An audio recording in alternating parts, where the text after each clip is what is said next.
I'm going to show you how to play triads and inversions hands separate and together at the piano.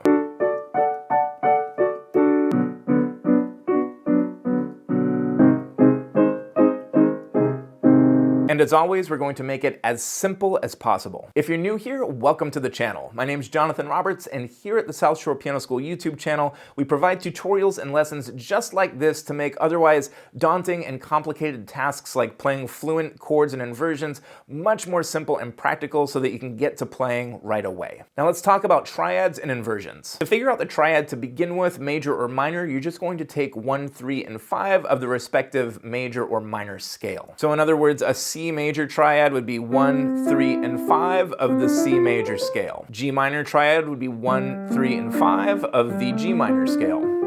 And then in terms of working out the inversions, it's just a matter of conceptualizing it properly and using the right fingerings. The good news is the process is pretty much the same for both. They pretty much all use the same fingerings. Of course, in musical context in a piece of music, that might change, but for a simple exercise like this, you can use the same fingerings for pretty much every triad, major, minor, or even diminished if you're playing around with those as well. Let's start with the C major triads in the right hand. So I have my 1, 3, 5. To play the inversions, you're just going to think about moving the bottom note of that chord to the top, keeping the other two notes the same. So as an exercise, if this is totally new to you, it can sometimes be helpful to get your other hand, play that first root position chord, cross your left hand over, play this upper C, and then play that so that you can see what the next chord is going to look like. Or I often also tell students to imagine taking sort of a snapshot of what this chord shape looks like so that you can fluently go to the next inversion, sort of retaining these two notes in your memory and just flipping that bottom note to the top. Then in terms of fingerings, every chord will use your thumb and pinky. It's just a matter of which finger is going to play that middle note, and it will always be either a third finger or a second finger. So for right hand, we'll use third finger in the middle. For the first inversion, we'll use second finger in the middle. That just fits in the hand much better.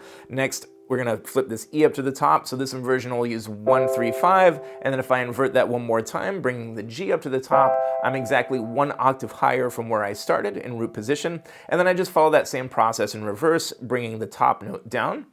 Again, third finger in the middle, thumb and pinky. And then I invert it again. This is that second finger chord, and then one more time, bringing me back to my starting place. So for the fingering of that middle note of each chord, it'll be 3 in the middle, 2 in the middle, 3 in the middle, 3 in the middle, and then follow that back.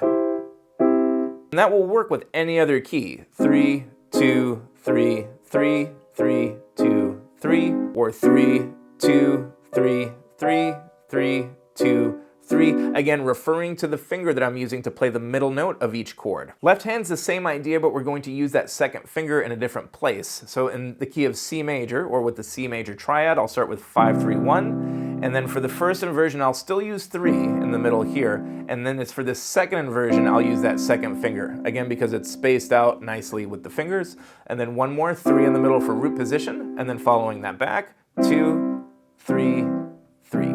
And again, that'll work for any other triad. For example, G minor, 3 in the middle, 3 in the middle, 2 in the middle, 3 in the middle, 2 in the middle, 3 in the middle, 3 in the middle. There's also a trick you can use when you're doing this hands together. Again, it pretty much, once you sort of conceptualize how the inversions work, and that's not a big mental hurdle, it's just a matter of remembering which hand uses the second finger at which time. And I have a trick for you for this. You'll start with third finger in both hands, and then whichever direction you're going, the leading hand will use the second finger for that middle note, and then the trailing hand will use the opposite. That'll use the third finger, and then the hands switch. So in other words, we'll do 3 in the middle. My right hand is leading, so 2 in the right hand, 3 in the left hand.